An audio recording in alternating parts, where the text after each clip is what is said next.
sadly, I think this is just the tip of a very large iceberg. And I just think that, generally the Conservatives they're getting braver and braver and getting away with bold. Let's more. go for bold. Soldiers and firefighters are brave. Yeah, sorry. Bold is you know what I mean, though, don't you? Yes, definitely. Bolder. Emboldened, much bolder. shameless. Shameless is what you mean. Yes, exactly. Yeah. You've hit the nail on the head. Yeah. Got there in the end. And the fact is, there's nobody to hold them to account. Where are the opposition parties jumping from the roofs about this? Well, they can't this week, to be fair, because of the moratorium after the Duke of Edinburgh's death. It'll be interesting to see what Keir Starmer does with this story. But, of course, don't forget Cameron. I know you haven't forgotten. I'm just pointing out he's not actually in charge. And if Starmer's not landing enough punches on the current Old Etonian Prime Minister, the chances of him landing any on the last one are pretty slim.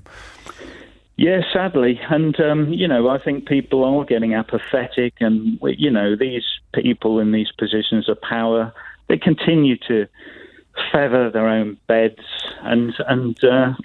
I know exactly, and it took you saying it for the penny to drop in my mind while you were speaking. I know exactly why I'm so worried about this story, so perturbed by it. I think this is... It could be a step, and I think this tallies with what you've just said.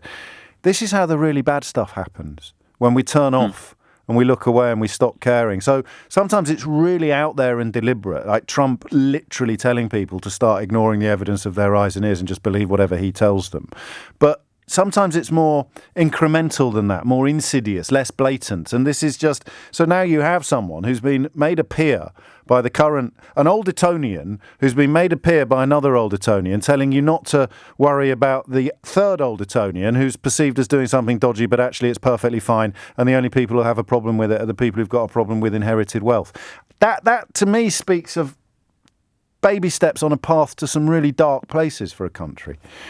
Definitely. And this government had the cheek to send inspectors up to Liverpool Council.